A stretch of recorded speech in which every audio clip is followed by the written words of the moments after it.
Hello everyone, welcome back to my channel Tong Andy Share YouTube. This video we are going to learn English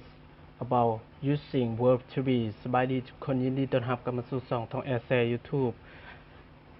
วิดีโอนี้เราจะมาเรียนรู้การใช้ verb to be อันนี้ตัวนี้จะเป็นตอนการใช้ first verb ซึ่งจะเป็นอดีตรายละเอียดเรามาเบิ่งก่อนเรียนเรามาเบิ่งอันนี้ทำความเข้าใจกับอันนี้ I he she it สร้างประโยคจะไปกับ verse we you they สร้างประโยคจะไปกับ verb อันนี้ให้จื่อให้จำดีที่สุดเฮามาเบิ่งโครงสร้างโครงสร้างประโยคบอกเล่าจะมี subject บวกกับ verse verb แล้วก็บวกกับverb ing หรือกิริยาแล้วก็เติม ing กิริยาทรงหนึ่งเนาะแล้วก็บวกกับ object ซึ่งเฮามาเบิ่งตัวอย่างการใช้อันนี้คือข้อยจะยกมาให้5ตัวอย่างเนาะตัวอย่างที่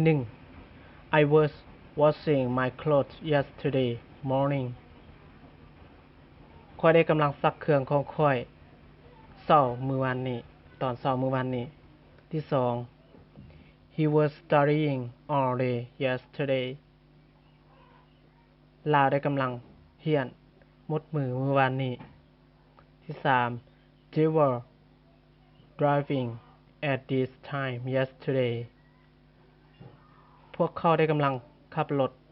เวลานี้มื้อวานนี้ She was walking to school at ขอโทษนะ at 8 this morning ลาวได้กำลังย่างไปโรงเรียนเวลา8 โมงตอนเช้านี้เนาะแล้วก็ประโยคสุดท้าย We were having breakfast at 7 yesterday พวกเฮาได้กำลังกินข้าวเช้าตอน7 โมงมื้อวานนี้อันนี้จะเป็นการสร้างประโยคบอกเล่านะพร้อมกับตัวอย่างโครงสร้างได้เรียนไปพร้อมกันแบบนี้จึงจะเข้าใจ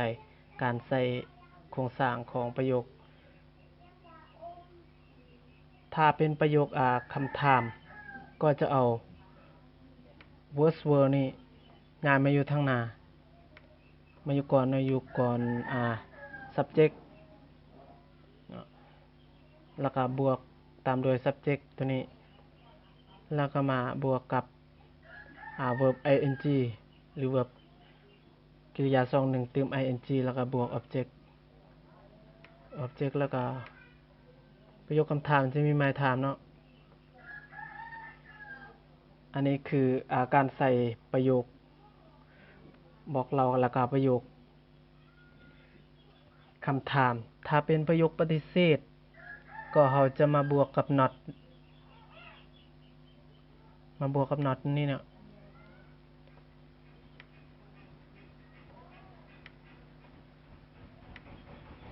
บวกกับ not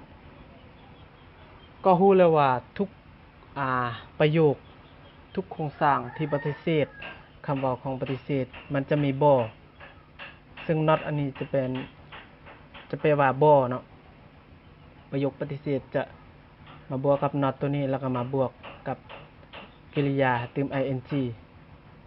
ตามโดย object อันนี้คือ3โครงสร้างเนาะสำหรับวิดีโอนี้ก็จะจบเพียงเท่านี้เนาะทุกคนก็อย่าลืมกดไลค์กดแชร์กด Subscribe หรือกดติดตามที่สำคัญอย่าลืมกดกระดิ่งไปนำเพื่อรับการแจ้งเตือนของวิดีโอต่อไปสำหรับวิดีโอนี้เบิ่งแล้วก็อย่าลืมคอมเมนต์บอกใต้วิดีโอหรือลุงวิดีโอตัวนี้ได้เลยอยากให้สร้างแบบใดวิธีการหลักการเรียนก็สามารถคอมเมนต์ได้สำหรับวิดีโอนี้ข ขอขอบใจ